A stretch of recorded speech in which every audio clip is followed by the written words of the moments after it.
PWM। PWM का full form होता है पल्स विड्थ मॉड्यूलेशन। तो हम पल्स विड्थ मॉड्यूलेशन के बारे में जानकारी इसमें लेंगे। तो सबसे पहले डिफिनीशन हमारी क्या होती है पल्स विड्थ मॉड्यूलेशन की। पल्स विड्थ मॉड्यूलेशन में प्रत्येक पल्स की विड्थ मॉड्यूलेटिंग सिग्नल के तात्क्षणिक मान के अनुसार परिवर्तित होती है। अर्थात कहने का मतलब ये है कि पल्स मॉड्यूलेशन एक ऐसी हमारी टेक्निक है जिसमें कैरियर सिग्नल की जो विड्थ होगी, जो चौड़ाई होगी, वह हमारी मॉड्यूलेटिंग सिग्नल के मान के समानुपाती क्या होगी, परिवर्तित होगी।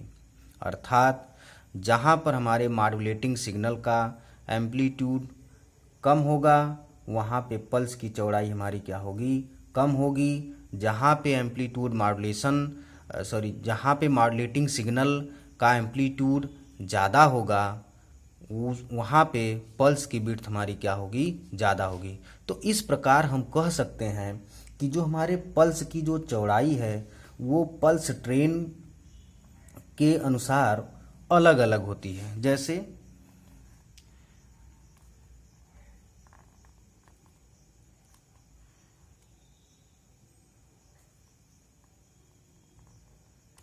ये हमारा मॉड्यूलेटिंग सिग्नल है, मॉड्यूलेटिंग सिग्नल। अब ये हमारी क्या होगी, पल्स ट्रेन।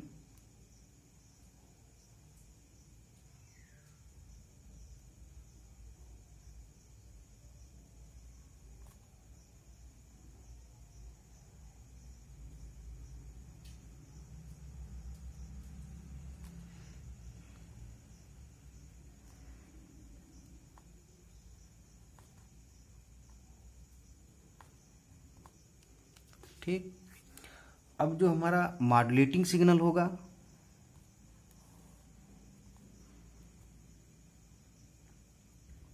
तो जैसे यहाँ पे हमारा क्या है, एम्पलीट्यूड कम है, तो यहाँ पे जो एम्पलीट्यूड इसका होगा सबसे कम होगा। यहाँ पे जो हमारा क्या है, एम्पलीट्यूड ज़्यादा है, तो यहाँ पे पल्स की जो चौड़ाई होगी हमारी कुछ ज़्यादा होगी। फिर एम्पलीट्यूड हमारा क्या है, थोड़ा उससे कम है, तो यहाँ पे पल्स की चौड़ाई पहले से थोड़ी सी क्या होगी, हमारी ज़्यादा होगी। नेक्स्ट जब हम निगेटिव में पहुँचते हैं तो उसी के अनुसार ये हमारा थोड़ा सा ज़्यादा होगा, फिर ये पल्स हमारी क्या होगी, पतली होगी, फिर हमारी जो पल्स क्या होगी, थोड़ी सी चौड़ी होगी, क्योंकि ये पॉजिटिव की तरफ जा रहा है। यहाँ पे एम्पलीट्यूड ज़्यादा होगा लेकिन यहाँ पे एम्पलीट्यूड का मान हमारा क्या होगा, कम होगा, इसलिए यहाँ पे पल्स की चौड़ाई सबसे कम होगी। तो इस तरह से हम ये देख रहे हैं कि जो हमारा पल्स सिग्नल है, स्टार्टिंग टाइम जिसे हम लोग या इसे कह सकते हैं अनमॉड्यूलेटेड पल्स ट्रेन की पल्स जो है, तो यहाँ पे हमारी क्या है, पल्स की जो चौड़ाई है वो हमारी क्या है, डिफरेंस। तो ये जो पल्स की चौड़ाई है इस मॉड्यूलेटिंग सिग्नल के एम्पलीट्यूड के अनुसार हमारी क्या हो रही है, परिवर्तित हो रही है। तो ये जो सिग्नल हमारा मिला SPWM-T, एक मॉड्यूलेटेड वेव हमको ये मिला। तो हमने यहाँ पे ये देखा कि जहाँ पे एम्पलीट्यूड हमारा ज़्यादा हो रहा है वहाँ पे पल्स की विड्थ क्या है, ज़्यादा है। जहाँ पे एम्पलीट्यूड हमारा कम हो रहा है वहाँ पे पल्स की चौड़ाई हमारी क्या है, कम है। तो ये जो टेक्निक है ये पल्स विड्थ मॉड्यूलेशन टेक्निक हमारी होती है। अब हम ये देखेंगे कि इसका जनरेशन कैसे होता है। PWM का जनरेशन, हम PWM सिग्नल जनरेट कैसे करते हैं। तो PWM सिग्नल हम लोग जैसे मोनो स्टेबल मल्टी वाइब्रेटर की सहायता से भी जनरेट कर सकते हैं।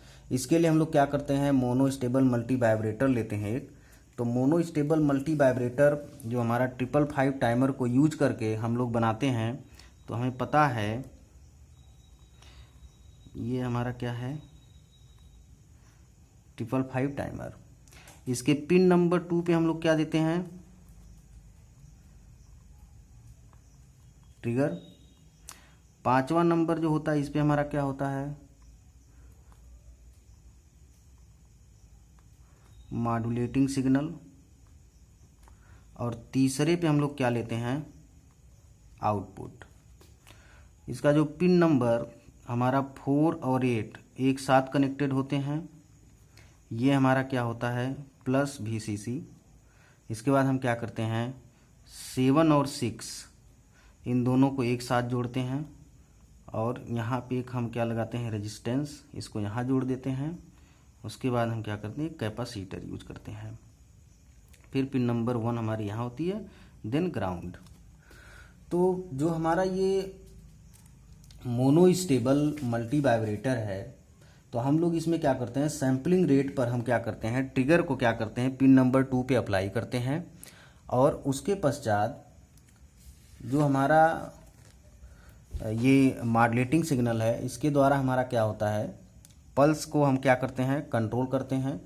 और फिर इसके अनुसार, इस मॉड्यूलेटिंग सिग्नल के अनुसार, इस ट्रिगर के अनुसार हमारा आउटपुट पे क्या होता है, पल्स मॉड्यूलेटेड वेव क्या होता है, जनरेट होता है।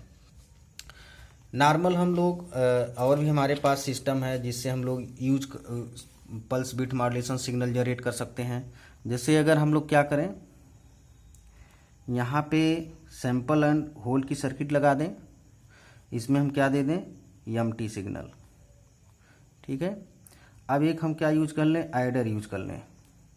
और यहाँ पे क्या करें कि एक हम यूज कर लें सा टूथ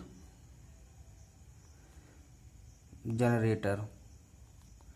तो इसको सिग्नल को ले जाके यहाँ जोड़ दें हम, दिस पॉजिटिव दिस नेगेटिव।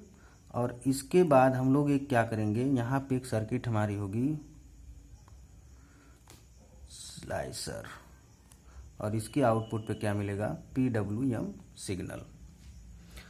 तो यहाँ पे हम क्या देते हैं, एक पल्स ट्रेन भी दे देंगे इसमें, इधर से एम्प्टी पल्स ट्रेन सिग्नल हमारा इस तरह से पल्स ट्रेन सिग्नल आएगा। सातूत सिग्नल जो हमारा होगा, ठीक है,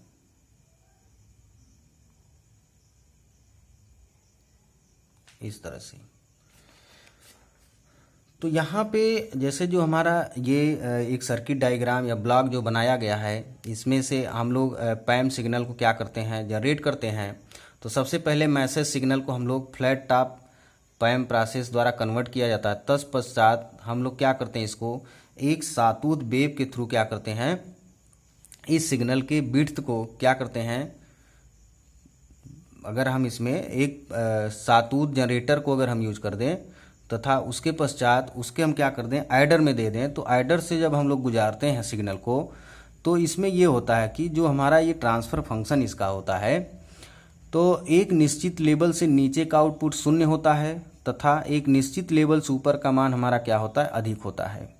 इस सर्किट को हम लोग कहते हैं स्लाइसर। स्लाइसर से प्राप्त आउटपुट हमारा PWM वेव होता है। जैसे एक निश्चित लेवल से कम और ज़्यादा का जो मतलब है, जैसे हमारा जो यहाँ पे ये सिग्नल है, ये हमारा क्या है, यहाँ पे कम है, यहाँ पे ज़्यादा है, ठीक है। तो इस तरह से हम इससे भी PWM सिग्नल जनरेट कर सकते हैं। दूसरा हमारा होता है डीमॉड्यूलेशन।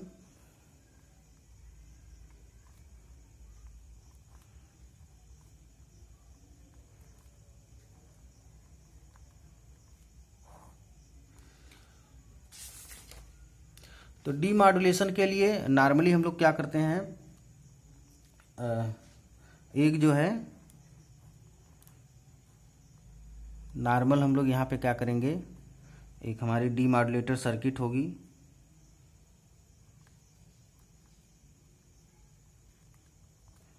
यहाँ इनपुट पे हमारा PWM सिग्नल होगा और आउटपुट पे हम लोग यहाँ क्या करेंगे, लो पास फिल्टर लगा देंगे और इसके आउटपुट पे MT सिग्नल हमारा क्या होगा, जनरेट होगा।